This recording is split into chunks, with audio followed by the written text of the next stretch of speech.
Hi guys, welcome to Mahi cricket. Guys, T20 world cup అయితే మనకి June 2 నుంచి start అవబోతుంది. ఇందులో ఏకంగా 20 టీంలు అయితే పోటీ పడబోతున్నాయి. ఆ 20 టీంలను 4 గ్రూపులుగా అయితే డివైడ్ చేశారు. ఈ మ్యాచ్లన్నీ USA వెస్టిండీస్ వేదికగా అయితే జరగబోతున్నాయి. ఆల్మోస్ట్ ఈ మ్యాచెస్ అన్ని వన్ సైడ్ మ్యాచెస్ ఉంటాయి. గైస్, కంటెంట్ లోకి వెళ్లే ముందు ఇంకెవరైనా మన ఛానల్ ని సబ్స్క్రైబ్ చేసుకోకపోతే వెంటనే సబ్స్క్రైబ్ చేసుకోండి. అలాగే ప్రక్కనే ఉన్న గంట సింబల్ యాక్టివేట్ చేసుకోండి. గైస్ లేట్ చేయకుండా కంటెంట్ లోకి వెళ్ళామంటే T20 వరల్డ్ కప్ లో first match USA versus Canada. ఈ రెండు టీమ్స్ మధ్య జూన్ 2వ తారీఖు ఉదయం 6 గంటలకు గ్రాండ్ ప్రేరీ స్టేడియం డల్లాస్ లో జరుగుతుంది. ఈ మ్యాచ్ అయితే మనకి USA టైమింగ్స్ ప్రకారం అయితే జరుగుతుంది. Grand prairie stadium pitch reports గురించి మాట్లాడుకుంటే ఈ పిచ్ అనేది బ్యాటింగ్ కి ఫ్రెండ్లీ వికెట్, అలాగే పేస్ బౌలింగ్ కి కూడా అనుకూలంగా ఉంటుంది. ఇక్కడ పేస్ బౌలింగ్ కి లాస్ట్ 10 మ్యాచెస్ లో 53 వికెట్స్ పడ్డాయి.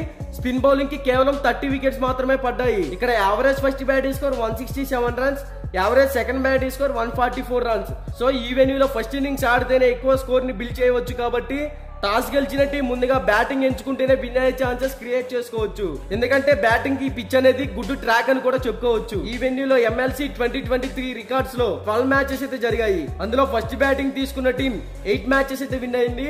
సెకండ్ బ్యాటింగ్ తీసుకున్న టీం 4 మ్యాచెస్ అయితే విన్ అయింది. వలన టాస్ గెలిస్తే కెప్టెన్ ముందుగా బ్యాటింగ్ చేయడానికి ఎక్కువగా ప్రయారిటీ ఇస్తాడని చెప్పుకోవచ్చు. ఇక బోత్ టీమ్స్ కి సంబంధించిన హెడ్ టు హెడ్ గురించి మాట్లాడుకుంటే ఇప్పటి వరకు ఈ రెండు టీమ్స్ మధ్య టోటల్ గా 7 T20 మ్యాచెస్ అయితే జరిగాయి. అందులో USA 5 T20 మ్యాచెస్ అయితే విన్ అయింది. కెనడా కేవలం 2 T20 మ్యాచెస్ విన్ అయింది. So head to head records లో USA టీమ్ కి కొంచెం ఫేవర్ గా ఉందని చెప్పుకోవచ్చు. ఇక బోత్ టీమ్స్ కి సంబంధించిన క్యాప్టెన్స్ చూసుకుంటే USA టీమ్ కెప్టెన్ గా మోనాంక్ పటేల్, వైస్ కెప్టెన్ గా ఆరోన్ జానేస్ అయితే ఉన్నారు. అలాగే కెనడా టీం కెప్టెన్ గా చూసుకుంటే సాత్బీన్ జఫేర్ అయితే ఉన్నారు. మరి ఈ రెండు టీమ్స్ లో ఆల్మోస్ట్ ముందుగా టాస్ గెలిచి బ్యాటింగ్ ఎంచుకున్న టీమే విన్ అవ్వచ్చు అనేది నా ఒపీనియన్. బట్ ఇది 100% విన్ రిపోర్ట్ అయితే కాదు. మరి ఈ రెండు టీమ్స్ లో ఏ టీం విన్ అవుతుందో మీరు ముందుగానే తెలుసుకోవాలి అనుకుంటే డిస్క్రిప్షన్ లో మన టెలిగ్రామ్ ఛానల్ లింక్ అయితే ఉంది, ఒకసారి వెళ్ళి జాయిన్ అవ్వండి. ఇక బోత్ టీమ్స్ కి సంబంధించిన ఎక్స్పెక్టెడ్ ప్లేయింగ్ 11 డిస్ప్లే మీద రన్ అవుతుందో ఒకసారి చెక్ చేయండి.